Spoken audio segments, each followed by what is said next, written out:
down somewhere in the middle of the crowd, but we've got a lot of opportunity to be able to take down targets and make sure that we rescue her and her other folks with her safely. All right, folks, buckle up and let's get ready to cheer for Tampa's home team. I want to direct your attention to the east of Tampa General Hospital, out by the Westin. You'll see a friendly unmanned surface vessel making its way into the heart of this enemy flotilla we have here in front of us in the channel. On it is a friendly drone swarm, which is going to scout out the mayor's location and provide a diversionary explosion to confuse and distract the forces who have captured our mayor. You can see the drones launching now. It's the goal of Special Operations Command to pioneer innovation and lead the charge into the future for the United States military.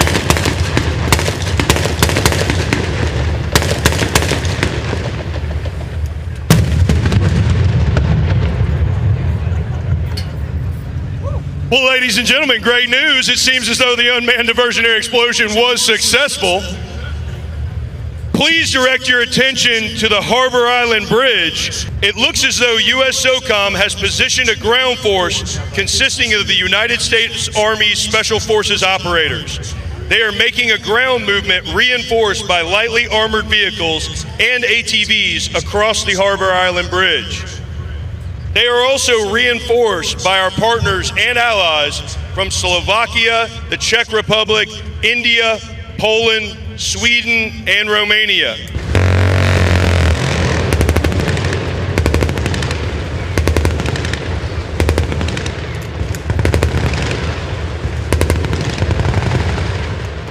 As you can hear, a number of enemy are ambushing our special forces and international operators.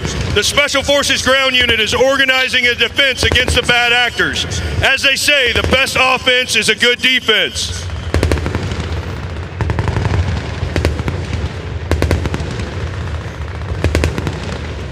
Oh no, folks, it seems that a few of our Special Forces operators have taken injuries. However, no reason to worry. They are supported by the finest medical professionals in our military who are organizing a casualty evacuation. Watch as they defend their position on the Harbor Island Bridge and care for those injured by the enemy on the bridge.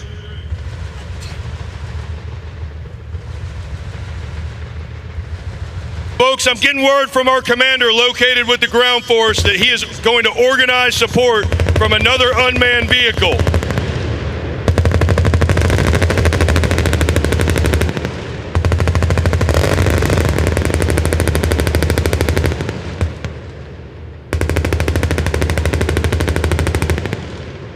If you look to the highest buildings on Davis Island in the convention center, you may just see our JTACs who are controlling all of the air movement.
All right, folks, while the ground force is taking care of business and our drone swarm has provided a diversion, please be aware that our forces have covertly in place tactical air control parties and reconnaissance elements on the roofs of the highest buildings in Tampa. Their method of infiltration was by military freefall yesterday, and some of you may have seen them as they executed parachute operations and acquired the best vantage points in the city. Right now, their mission is to search for our good mayor using advanced unmanned technology and communication systems to aid the rescue force. These highly trained individuals usually conduct these types of military freefall operations in the dead of night, while fully loaded with up to 100 pounds of combat equipment and wearing specialized helmets, night vision goggles, communication, navigation, and portable oxygen systems. But we wanted to give you all a little bit of view of their infiltration yesterday for those that attended SOF Week. The aircraft used in yesterday's infill is a highly modified variant of the C-130 Hercules platform. That's an aircraft that's been in service since the 1950s. The MC-130 Combat Talon II provides infiltration, exfiltration, and resupply of Special Operations Forces and equipment in hostile or denied territory. The Combat Talon II can drop 4 dozen combat-equipped parachutists. These workhorses of the Air Force deliver personnel and cargo deep into enemy territory with pinpoint accuracy in both day and night and in adverse weather.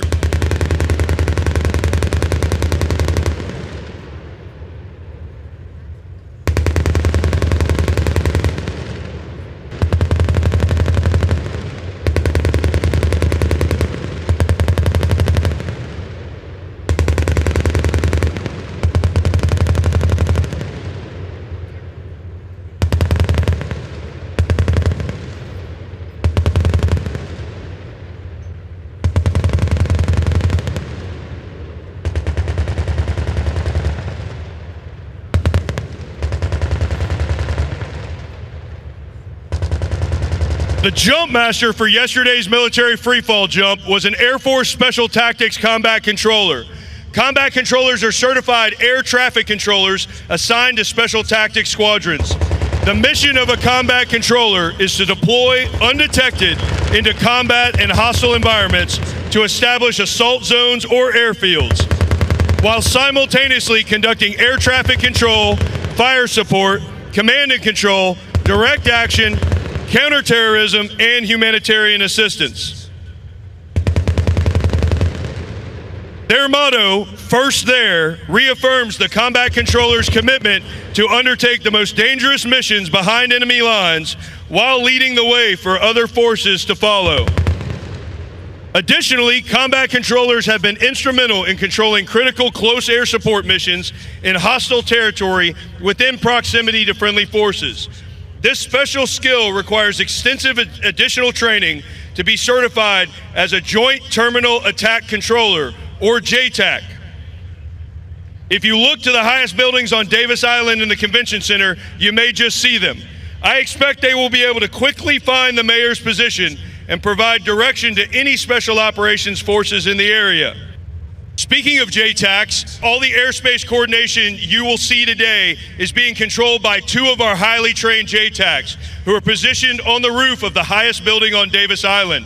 These service members are not only responsible for controlling the layering of today's military aircraft and drones, but they are also responsible for coordinating airspace with the Federal Aviation Administration, Tampa International Airport, Peter O. Knight Municipal Airport, and any aircraft that enters the immediate airspace, even the Tampa General Hospital Life Flight helicopters.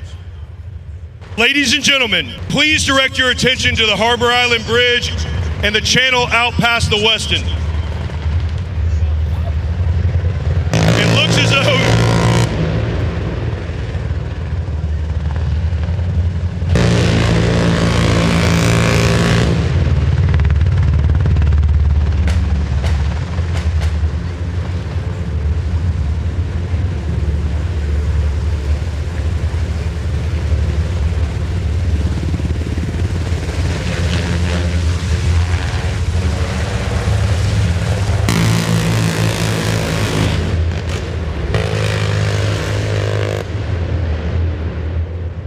what you just witnessed there is an MH-60 Black Hawk helicopter from the 160th Special Operations Aviation Regiment hovering low over the water.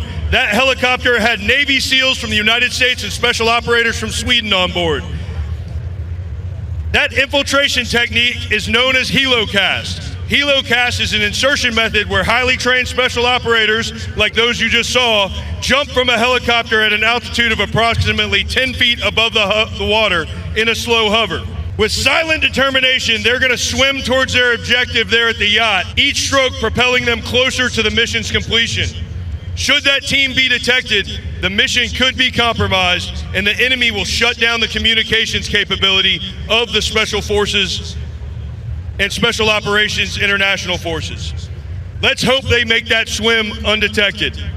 Our JTACs have radioed in that there's quite a bit of enemy presence there on the yacht, and so in order to keep our SEALs undetected, I think we might have to bring in a little bit more enemy suppression from the air. What do you guys think? All right, ladies and gentlemen, allow me to take a minute or two to talk about those SEALs that are executing that surface swim. These operators are highly skilled personnel, superbly trained in all environments, and masters of maritime special operations. They typically strike from and return to the sea. Those quiet professionals are lethal yet stealthy, which allows them to not only get the job done, but to do so without being detected, which is a task that is almost impossible for larger forces to accomplish.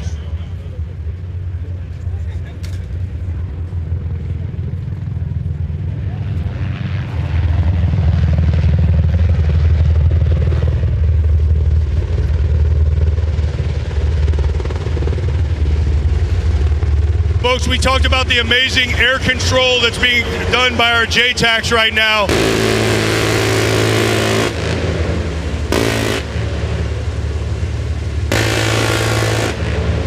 Those SEALs, they also operate below the surface of the water. They can remain underwater without the telltale bubbles that are typical of scuba systems. They use high-tech underwater breathing apparatuses known as rebreathers. A rebreather is a special subsurface device. All expelled breath is recycled into a closed-circuit system where it's filtered for carbon dioxide. The result is a complete elimination of bubbles, which minimizes enemy detection. It minimizes risk to the mission, puts our force at an advantage, and places the adversary at a disadvantage. For long-distance missions, these divers can even use submarines to quickly cover the distance to their objective.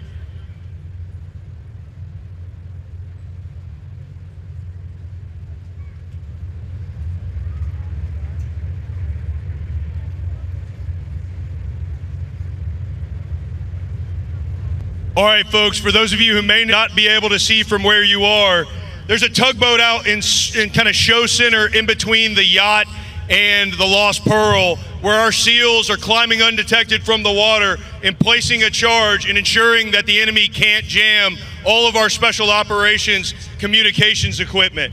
You'll see a Marine reconnaissance boat coming up to grab them out of the water, take them out of the area so that we can detonate that charge.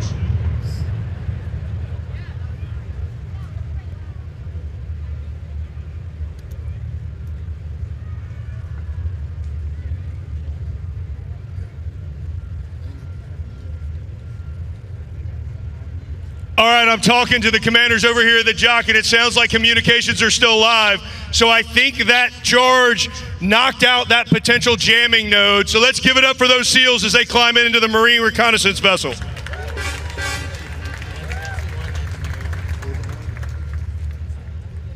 No rest for the weary, ladies and gentlemen.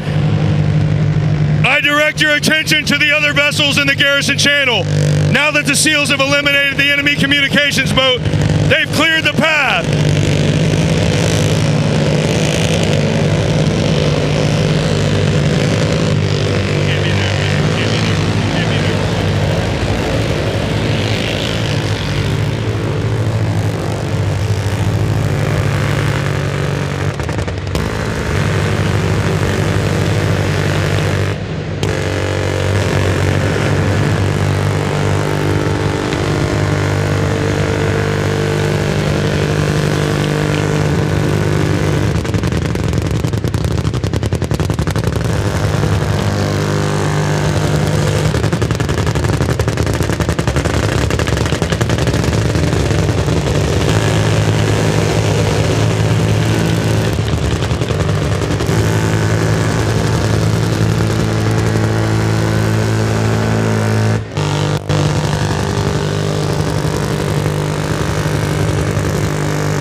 right, folks, those two beautiful beasts are called Special Operations Carafe Riverines, also known as SOCOMs, from a Navy Special Boat Team. Those SOCOMs are carrying Marine Special Operators known as Raiders. How appropriate, Tampa, because those Raiders are going to be delivered to visit, board, search, and seize personnel on that enemy vessel. They're accompanied by our international partners from Japan, the Netherlands, and Poland. What a team effort to deliver these operators from the SOCOMs to the enemy vessel. And watch as each operator carefully boards the enemy ship and safely secures those on board. Now, ladies and gentlemen, let's talk a minute about that Raider legacy.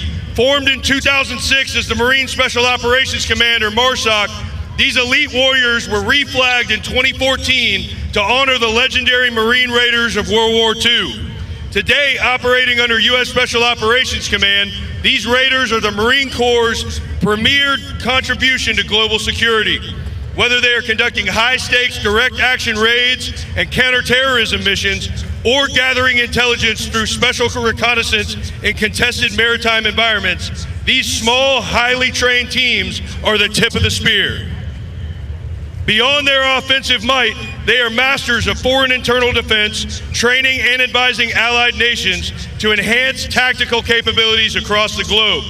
By combining the Marine Corps' storied expeditionary heritage and culture with advanced special operations skills, the Marine Raider Regiment stands ready to respond to any threat, anywhere.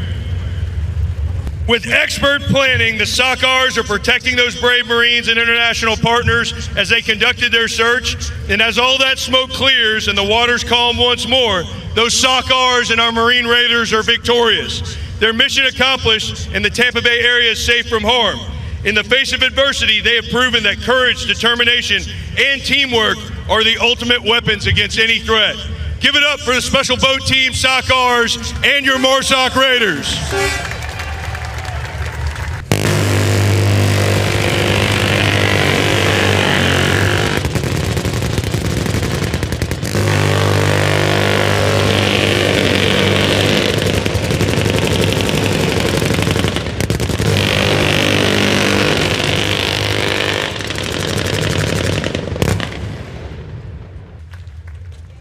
Now, ladies and gentlemen, I'm receiving a radio transmission from the Maritime Commander aboard that lead SOCOM.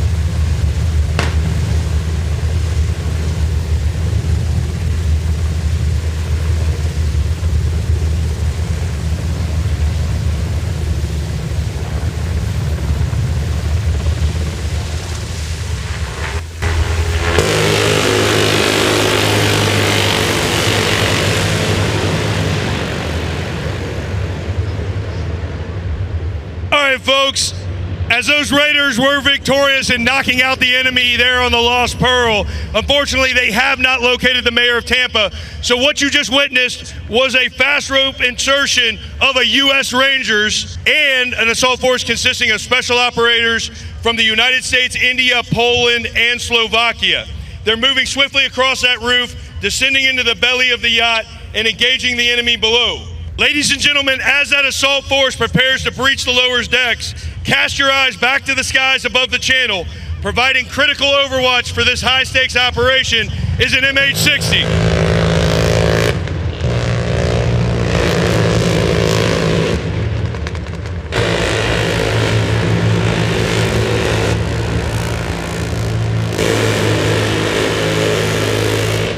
Ladies and gentlemen, not only does that MH-60 have their miniguns, but they're also carrying a highly trained multinational element of SOF snipers.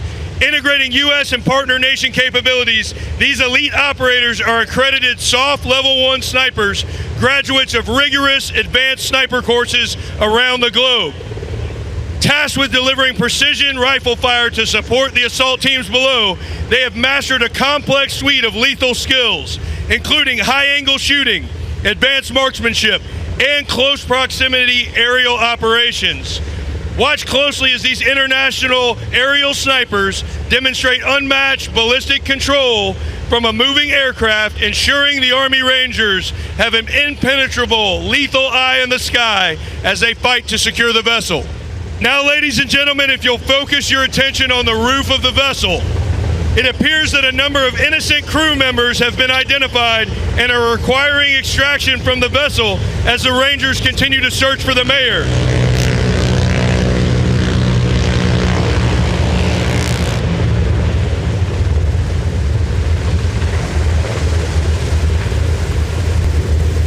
Our MH-60 is hovering about 20 feet above the vessel, and they're approaching a connection point where one of the operators will assist in hooking in the innocent crew members from this yacht. You will now see the special operators demonstrate how they can expeditiously remove personnel from a stressful environment through the Special Patrol Insertion Extraction System, or SPIES.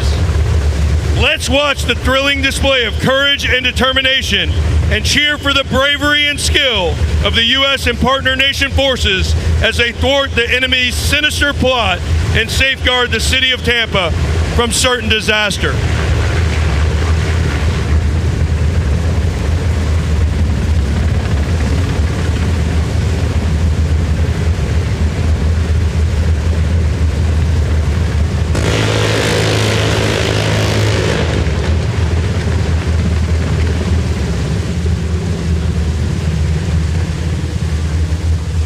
Now, some of you may have had the best view, but I got bad news for you. Now they do. Give it up for our innocent crew members and the crew of the MH-60 doing SPIES extraction.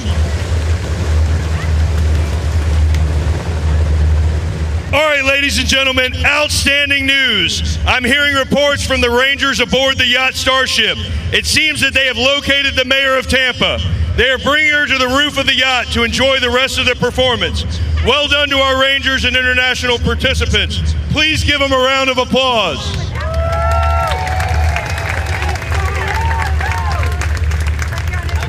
Ladies and gentlemen, it seems that there's another boat entering the channel near Tampa General. I'm trying to contact the forward communications element. We're unsure if that vessel is a bad actor.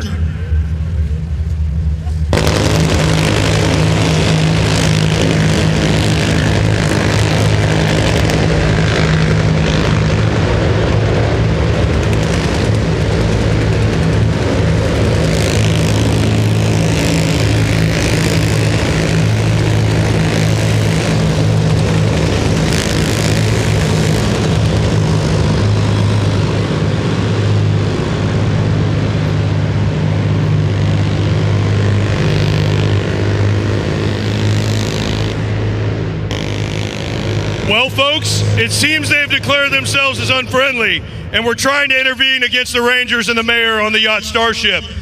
But as you saw, the SOCOMs are back in action, demonstrating their incredible ability to remain flexible and provide backup for their teammates. Watch as they block the enemy craft and redirect it towards Bayshore Drive.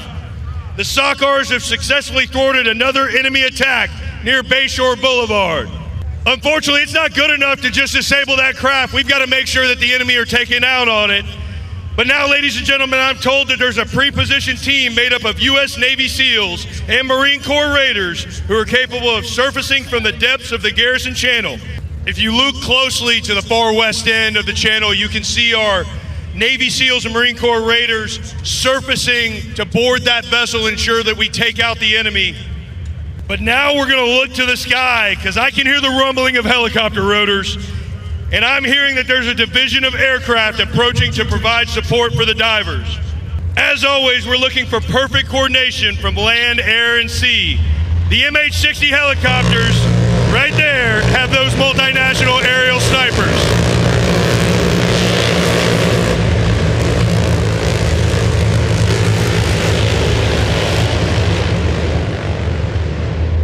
Those MH-60 helicopters contain those multinational aerial snipers as well as their own miniguns. They scanned that complex concrete jungle and they identified an enemy counter sniper attempting to set up a concealed firing position. Utilizing their mastery of high-angle shooting and advanced counter-sniper techniques, the operators aboard that UH-60 engaged that threat with pinpoint precision from the moving aircraft. Whether they are moving unseen through city streets, conducting urban hides, or executing close proximity engagements from the air, these soft snipers prove that there's absolutely nowhere for the enemy to hide in downtown Tampa or beyond.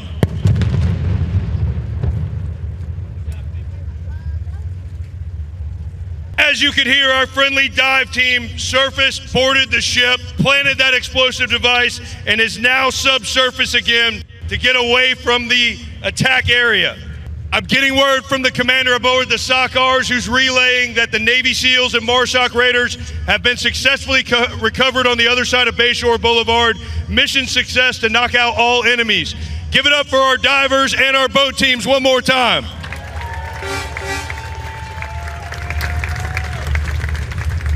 Now, folks, you may remember earlier we had a ground movement that got into a little bit of a snag back here on Harbor Island Bridge. We haven't forgotten about them. Now I want you to redirect your attention back to that bridge. It appears as though our ground force commander has completed a successful casualty evacuation and has called for support from an unmanned ATV to draw the fire of the enemy on the bridge. That unmanned ATV is carrying a drone swarm package that will deploy to counter the enemy ambushers on the bridge. Watch as that unmanned ATV maneuvers around the friendly vehicles and deploys that swarm along with that detonation to take out the enemy attackers. Good news, folks, it appears as though the swarm was successful.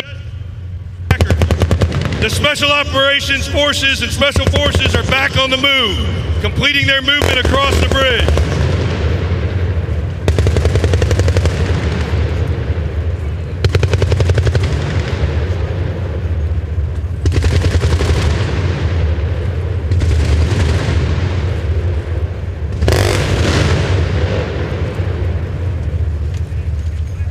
Ladies and gentlemen, you're going to see them secure those ambushers on the bridge and then continue down to their objective, turning towards Big Ray's camp on the Riverwalk.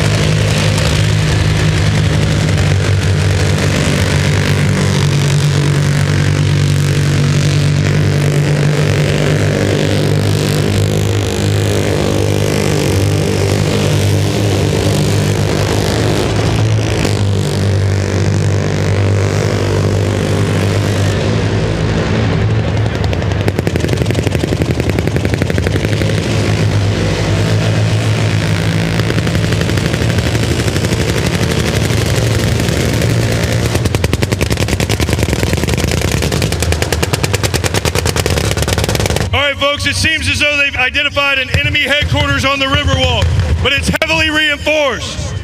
No fear, the Special Forces operators have robust close quarters battle training, of which they will use to breach the door to the enemy headquarters. Doesn't hurt to have a little fire support and enemy suppression from those SOCOMs either. The operators want to ensure they are well protected from any more enemy ambushes, and you will hear the breach of the structure, followed by a as our operators clear the enemy headquarters, which plan the mayor's capture. You can see our brave 7th Special Forces Group Green Berets, along with their international partners, stacking up on the door to breach that enemy structure.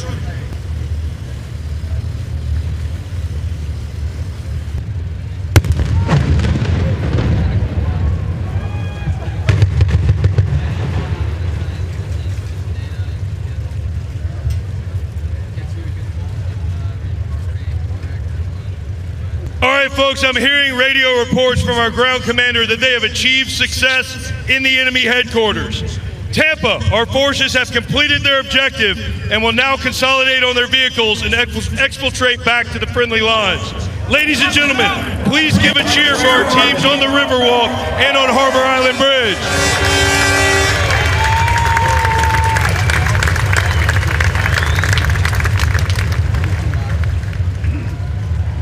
Ladies and and gentlemen, once again, my name's Matt Parrish. It's been an honor to be your MC. This concludes the 2026 Capabilities Demonstration. Feel free to approach any one of our Special Operations Warriors, look at their equipment, and ask them a few questions as they return to the Tampa Convention Center area. On behalf of the Commander of the United States Special Operations Command, we thank you for your attendance today, and especially the City of Tampa for hosting the event. Thank you, God bless you, and God bless the United States of America.